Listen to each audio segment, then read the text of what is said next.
Hi YouTube, it's Autumn. So for this video I want to do a room tour for you. I've seen a few room tours and like studio setups online on YouTube from some of my favorite YouTubers. And I always enjoy those because especially when they talk about the filming locations, I'm curious how they film and what their environment looks like and what equipment they use, what their setup is. And then you also kind of get to know people on YouTube, so you get to be interested in like how they live and what their place looks like. So I thought I'd do one of those.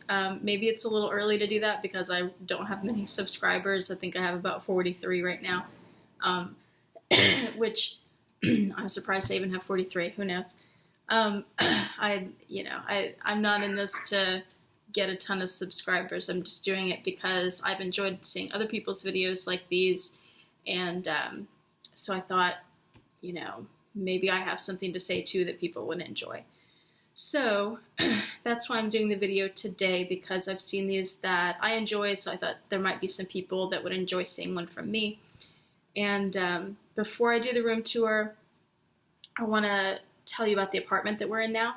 So my little office space where I film is actually in our living room. So we moved about a year ago into the apartment that we're in now, which is a one-bedroom, and it's about it's a little under 1,000 square feet. Prior to that, we were in the same apartment complex, but we were in a two-bedroom that was about 1,400 square feet. So my boyfriend retired about a year ago, and that's when we moved and we downsized. Excuse me. So that our rent wouldn't be as much as it was, because the other apartment was pretty expensive. So when we downsized, we both got rid of a ton of stuff, and in the two-bedroom, we used the second bedroom as an office space, so we both lost our office space. In the bedroom that we have now, it's kind of long and narrow. We set it up where the bed is in the middle of the room, and it has a big headboard, and behind the headboard, we set up a small office space for my boyfriend to have an office space, or hit with his desk and bookshelves, and we have the printer and filing cabinet and all that stuff back there. I didn't realize it until we moved into this smaller apartment, and probably a few months after that, it dawned on me that in the process of getting rid of all my things, including the desk that I had that I really loved, it dawned on me that I gave up all of my space, that suddenly in this new apartment, I was trying to figure out where I could be to do the things that I wanted to do, and I found myself getting really depressed, actually. So I used the dining space for a little bit, but that wasn't really working out, which I'll talk about in the room tour. I actually already filmed that, and I'll just splice it in after this. But that wasn't working.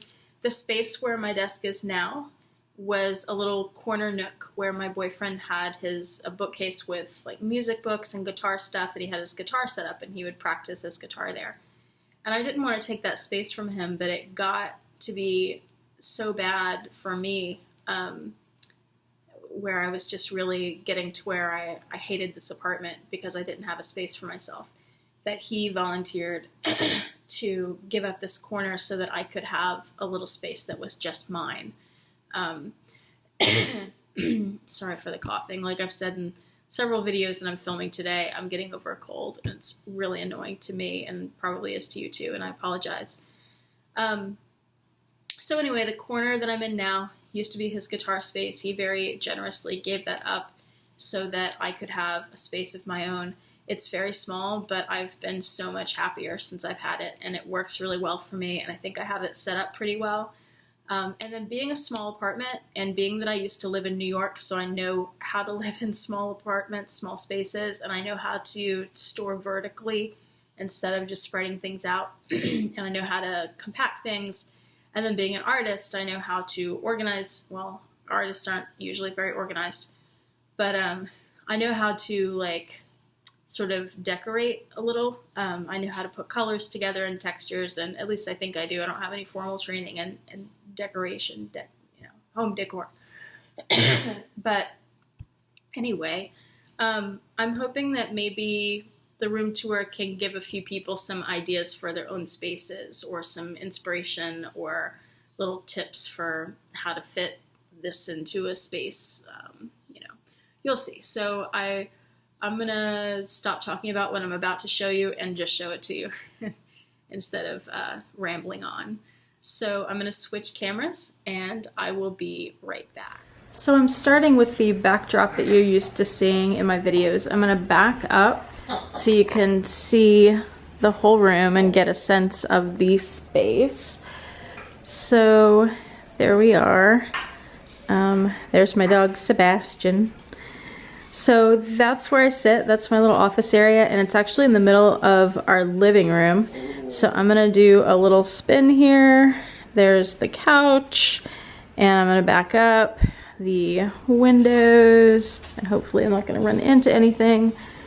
It's a little dark there. There you go. And then the TV's over there. There's Vincent's cage, and she's in there. Let's say hi. Hi, Vincent. Whoa. Hi. Hi. You're kind of blurry. You don't want to talk for the camera, Vincent? Say hi. Can you wave? Hi. Hi. Thank you. So that's her cage. And then there comes Baron off the porch. So the back door is open, which is why Vincent is locked up in her cage. Oh, now they're both going back out on the porch to sun themselves.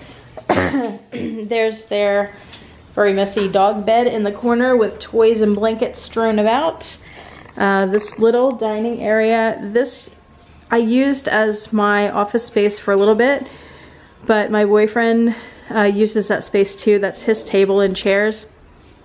And I got tired of folding out the leaves and using the space, and then it would get really cluttered, and then he'd want to use it and I'd have to find a place to put all my stuff and then get it all back out when he was done. So that was really annoying. So I finally got my own space in the apartment.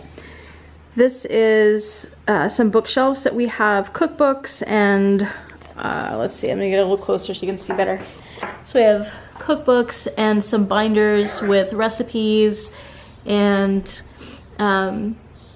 cocktail shakers and wine carafes, and the best part of the house, the liquor cabinet. And then some cookware and platters for when we have guests, and more like servingware.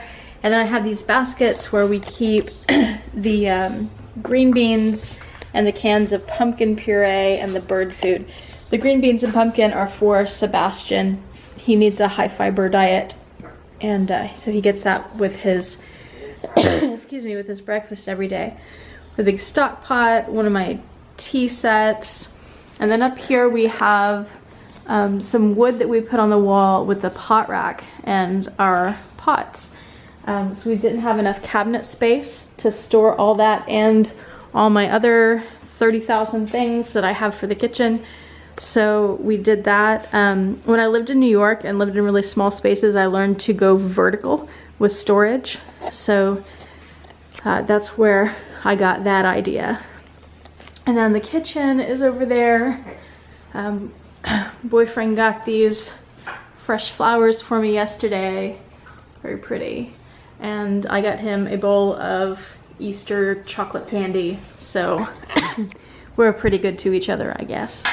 This is a cabinet that belonged to his mom that we're actually looking for a home for because we want to put photographs on that wall, and it doesn't really fit with our style, which is more modern contemporary.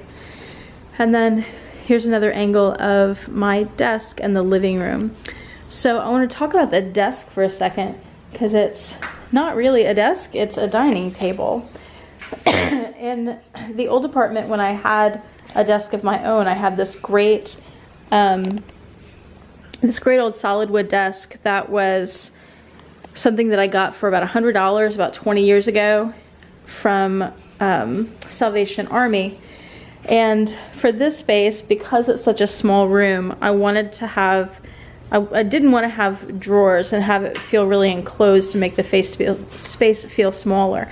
So I looked at a bunch of different tables, and I ended up with this dining table that just is very open on the bottom. The tabletop itself was not big enough. You can see that's the actual table, and I think I got it off what's it called? Overstock.com. So then I found this board that I have on top from IKEA, and the finish matched perfectly. It's the espresso, that's the wood, the color, the finish that we use.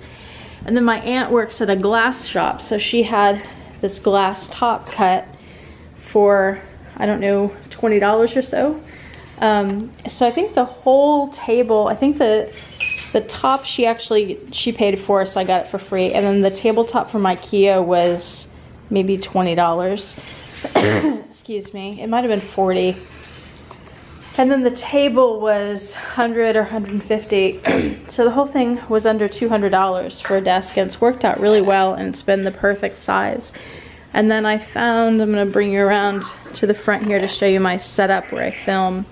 So I found this, this glass stand for my monitor. I don't know how well you can see that. Got that on Amazon, and that works really well. It's open, it's clear, so it doesn't make the space feel smaller. The computer setup that I used to film, I just film on my computer rather than using a camera. I find that's the easiest and fastest thing to do, even though I have all kinds of camera equipment because I'm a photographer. Right now that's what I'm happy using, and I'll probably play around with the camera equipment more over the summer. But so I have my computer, and then I have it plugged into my big monitor so I can see a little better. And since I don't know if you can even put a computer on a tripod, I have it just sitting on these two boxes that I have office supplies in. And that keeps it up at the right height for filming. This little picture on my desk is a cake that my sister made, and make sure that's focused in. She's a cake maker, and her company is Crumbs Bakery. It's a home bakery in San Angelo, Texas. This mirrored box I got at TJ Maxx. I thought that was really pretty, especially the top of it with this Art Deco design. I thought that was so pretty. I love Art Deco. And it's a jewelry box, but what I use it for is my little desktop office supplies. So I just keep pens and pencils and scissors and all that normal stuff in there. And I haven't cleaned the room at all. We did have it cleaned this week, but I haven't picked up stuff to try to make it prettier for the video. So this is just what it really looks like this morning. This glass, I forget where I first heard this. It was probably on Oprah a long time ago. But this is a Waterford glass, and I love having a really nice glass to drink from. Mostly I just drink water, usually it's sparkling water. You can see it bubbling in there. And I think it's focusing on the background instead of the glass. Sorry about that. But anyway, I love having a really nice glass. It just makes me feel good to have something pretty. And I like to have fresh flowers on my table. I don't do that all that often, but when I think about it, I do. The daffodils, the daffodils I just picked up yesterday, and that's a little Waterford vase. And then this ornament that's a hot air balloon. My mom got one of those for me and my sister and herself for Christmas, because last year for my mom's birthday we took her to Napa and we did a private hot air balloon ride, which was really beautiful and fun. So that's to commemorate that. I'm gonna spin you around here and show you, I'm trying not to go too fast to make you dizzy. Show you some other things in the room, and excuse me, a couple of things that I did in this small space to make it feel a little bit bigger or nicer. So those, now it's dark because of the windows, but those floor-to-ceiling curtains, I'm gonna go up and show you the pattern on them. I got those off Amazon, and I've just seen in a lot of movies and magazines and all that people have floor-to-ceiling curtains, and I thought it looked, I'm gonna close the blinds and back up again, maybe you can see it better. Oh, maybe not, it's still pretty bright. Anyway, I think it looks nice and classy. So the ottoman here we got for the space when we moved in, so it it opens up and we store blankets for the hide-a-bed and the couch. And we have this blanket on top of it because we don't want the dog's claws to scratch it. And we also have it there because Vincent started chewing it up one day. So that kind of covers that up. On the couch, which looks, the stuff on the couch looks kind of frumpy. The cover on the seat is something that I made that's a waterproof cover that I didn't do a great job on, so it doesn't really fit very well. And I did the waterproofing because my dog, Sebastian, he's 13 now and he leaks. So we have to keep our stuff protected. And then I made the pillow covers too, and the pillow in that one especially doesn't fit very well, so it's sort of frumpy looking. But as you can tell, I did a gray and white excuse me, theme in the room here. And then we have some fake flowers. This is one of my photos. This was taken in Florence. I forget the name of the bridge there, but you guys probably know it. That's where they have all the high-end jewelry. And then this I took in Venice, the gondolas. And then we have the some remote controls and stuff in that basket there. And that's a library table behind the couch, so that's something that we did to make space. That's a piece that we had in the old apartment. I'm trying to get it where you can see the legs, but it's just too dark, I think. Let's see. You can't really see it. It's all open on the bottom. But that was to save space and have storage behind the couch there without taking up too much room, instead of having side tables like we used to have. They're my boys. Hi, Baron. Hi there. You're very dark, but you're on camera. There you go. There's Baron. He's so cute. And there's Sebastian in the background. Say hi, Sebastian. Hi, Bat. All right, and my battery signal's flashing at me. We have this projector up here, and I actually won that in a drawing at an art teachers conference, and that just projects on this wall over here above the TV. And then let me show you really quick the bookcase behind my desk. Sorry I'm spinning you so fast. So we have these bookcases with books, obviously. And I've got these two bags out because the Speedy I wore 2 days ago, and then the Neverfull I wore yesterday. This photo is by an artist friend, a photographer friend named Ocean Morisset. And I saw his portfolio and had to have this picture, so I ordered a print from him. He is from Haiti and he's in the medical field, and he went down there maybe 10 years ago or so. It says 2004 on the picture there. He went down after a hurricane to help out with medical issues, and he took this picture of these girls standing in line waiting for food, and I just always thought that was a really beautiful shot, so I got that from him. And then this picture, my boyfriend did this at Great Sands National Park in Colorado, and that's really beautiful. It's one of my favorite pictures of his. And then I have these fake roses up here from Hobby Lobby. This little Waterford ornament is from 2012. It's the snowflake. They have a different snowflake every winter, and that's the year that my boyfriend and I started dating. I have a candle, and then the clock my boyfriend got me for our 5th anniversary, and it says December 31st, 2011, which is the night that we started dating. I have a Waterford frame down here that I got for Christmas and still haven't put a photo in yet. Some little dogs, wiener dogs stacked on top of each other, art books. Down here are my art journals and some art books. And then all those black boxes have office supplies that I have in the boxes, so it looks a little prettier rather than just having office supplies sitting out. So that's my desk setup, and that's pretty much it. Oh, I did want to point out this light too. I'm going to post information about it online because it's a really cool light. So it swivels, and I use this to film. And I also use, again, sorry about spinning you so fast, I also use that lamp when I don't get a lot of light from the window. Otherwise I use the window, but I often film at night when I don't have the light. But this lamp, both arms swivel up and down, and then it has this little, you're not going to be able to see it well because it's not going to focus, But it has all these buttons where you can change the color of the light, like a white light or a yellow light or sort of a bluish light, and then you can also dim and brighten the lights. And it's really cool. It was only like, I don't know, $20 or $30 on Amazon. So it's worth checking out. I've been really happy with it. All right. Thank you, Vincent. That's a good way to end. And thanks for watching. I hope this gave you some ideas and was at least a little bit interesting. Y'all have a great day.